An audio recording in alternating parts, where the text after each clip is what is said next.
తాకట్లో ఉన్న మీ బంగారాన్ని విడిపించి ఆ రోజు ఆన్లైన్ రేటుకి కొంటాం. Sharma gold company. Markapuram bus దుర్గారంలో మాట్లాడడానికి మనతో ఎస్పీ ఉన్నారు హర్షవర్ధన్ రాజు. సార్ నమస్తే.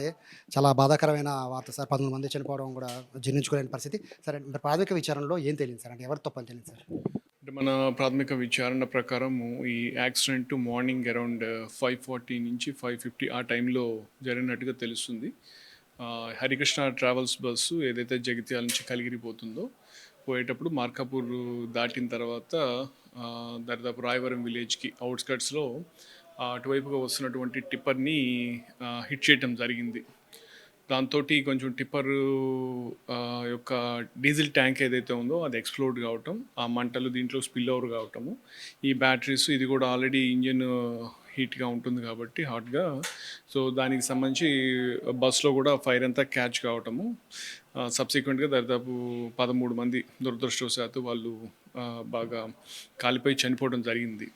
అయితే మనకు ఇన్సిడెంట్ ఎలా జరిగింది యాక్సిడెంట్ అని చూస్తే కొంచెం ఇది నెగ్లిజెన్స్ లాగే కనపడుతుంది. ఎందుకంటే వెహికల్స్ యొక్క పొజిషన్ చూసినట్లయితే డ్రైవరు తను ఉండాల్సిన లేన్లో కాకుండా బస్సు ఆపోజిట్ లేన్లో పోవటము, అది చూసి వస్తున్నటువంటి టిప్పర్ కూడా దాన్ని తప్పించే ప్రమాదంలో ఇతను కూడా కంట్రోల్ లేక దాన్ని హిట్ చేయడం జరిగినట్టుగా మనకు తెలుస్తూ ఉంది.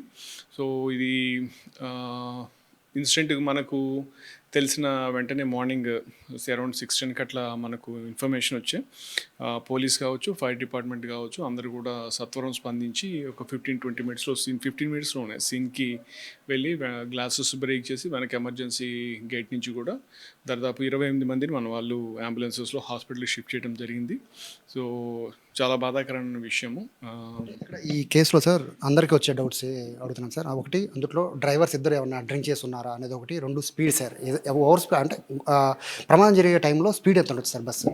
అది టెక్నికల్గా అది వాళ్ళు మోటార్ వెహికల్ వాళ్ళు చెప్పాలా. మనకు డ్రింక్ చేశారనే దానికైతే ఇప్పటికైతే పాజిటివ్ దానికి ఎఫర్మేషన్ లేదు, ఎవరు డ్రింక్ చేసినట్టు కనిపించట్లేదు. వాళ్ళు టెస్ట్ చేశారు, వాళ్ళు ఏమి డ్రంకన్ స్టేట్లో అయితే లేరు. ఇక బస్సు స్పీడ్ చూస్తే మరీ అంత ఓవర్ స్పీడ్గా పోతున్నట్టు కూడా కనిపించలేదు. ఎందుకంటే బ్రేక్ కొడితే స్కిడ్ మార్క్స్ అవన్నీ కూడా మనకు రోడ్ మీద ఉండాలా, ఆ స్కిడ్ మార్క్స్ కూడా లేదు. మేబీ అరౌండ్ 110-120 ఇదిలో ఉండాలా. అంటే బ్రేక్ కూడా కొట్టకుండా కొట్టే పరిస్థితి లేని ఇదిలోనే పోయి హిట్ చేసినట్టుంది. సో ఇవన్నీ కూడా ఇంకా వాళ్ళు టెక్నికల్గా ఏదైతే ఉన్నారో స్పీడ్ అనాలిసిస్ అన్ని చేస్తున్నారు, ఫర్దర్గా మనం చెప్పడం జరిగింది. ఇప్పటికైతే మనకు మన అండర్స్టాండింగ్ ఇవి ఉంది కేసు. అక్కడ కొన్ని మార్క్స్ కూడా చూపించేస్తారు. అంటే అట్లా అంటే మీకు టర్న్ తిరిగేటప్పుడు మీకు ఎలాగో సైన్ మార్క్స్ ఉంటాయి, అన్నీ కూడా ఉన్నాయి. సో అంత ఉన్నా కూడా డ్రైవర్ క్రాస్ చేసి మరి యూటర్న్ అంటే అట్లా టర్న్ వైపు వెళ్ళాల్సింది, అంటే కరువు వల్ల అట్లా తిప్పాల్సి వచ్చిందంటారా, లేకపోతే అతను నిద్రమత్తులో ఉన్న ఉండి ఆ మార్క్స్ అని గమనించదనుకుంటున్నారా? అది దాని గురించి ఆ కర్వ్లో అతను ఎందుకు అంత స్పీడ్తో వచ్చాడు అతను చూడలేదంటే, స్పీడ్తో అయితే వచ్చాడు కానీ వాళ్ళు చెప్పే అంటే ట్రామాలో ఉండడం వాళ్ళు కరెక్ట్ చెప్పలేకపోతున్నారు. నేను నిద్రపోయారా, నిద్రమత్తులో ఉన్నది వాళ్ళు తెలియట్లేదు. వాళ్ళు ఇంకా మనకు మాట్లాడుతున్నాము, దాని మీద కొంచెం స్పష్టత రావాల్సి ఉంది. కానీ మనకైతే మటుకు కంప్లీట్గా వీళ్ళైతే రాంగ్ సైడ్ పోయినట్టయితే 100% తెలుస్తుంది. ఈ యాక్సిడెంట్ రాంగ్ సైడ్ వెళ్ళడం వల్లే జరిగిందిగా మనం భావిస్తున్నాము. ఇద్దరు డ్రైవర్స్ ఉన్నారు సార్, ఒకళ్ళు చనిపోయారు అని చెప్తున్నారు. అది అంటే ఒక క్లీనర్, ఇద్దరు డ్రైవర్స్ ఉన్నారు అంటారు, ఒకళ్ళు చనిపోయారు అంటే ఏంటి సార్? కొంచెం కన్ఫ్యూజన్ ఉంది ఇక్కడ. కన్ఫ్యూజన్ యాక్చువల్గా ఇనీషియల్ డ్రైవర్ స్టేట్మెంట్ అలా ఉండే, నేను అంటే అది జామ్ అయింది అనుకోకుండా కంట్రోల్ లేక కొట్టేశాను, ఇంకో డ్రైవర్ చనిపోయాడు. కానీ తీరా చూస్తే అన్ని దానికి ఇంకో డ్రైవర్ చనిపోలేదు, తను సురక్షితంగానే ఉన్నాడు. ఇద్దరు డ్రైవర్లు కూడా సురక్షితంగానే ఉన్నారు. ఒక డ్రైవర్ని మనం హాస్పిటల్కి షిఫ్ట్ చేసాం, ఇంకో డ్రైవర్ కూడా మన అదుపులో ఉన్నాడు. సో అతన్ని విచారిస్తున్నాం. విచారించిన దాని మీద వచ్చేటటువంటి ఎలా జరిగింది ఏంటిదని మళ్ళీ మీకు నేను దాని మీద స్పష్టత ఇచ్చే అవకాశం ఉందన్నమాట. సార్, గవర్నమెంట్ హాస్పిటల్ దగ్గర చూడలేకపోతున్నాం. క్షతగాతుల తాలూకా బంధువుల రోజున ఒకటైతే తమ వాళ్ళు ఇంకా బతుకున్నారు లేదా అని చాలామంది రోధిస్తున్నారు సార్. అంటే ఈ 13 మంది సంబంధించి ఐడెంటిఫై చేశారా సార్ ఎవరైనా? చేస్తున్నాం వాళ్ళకి.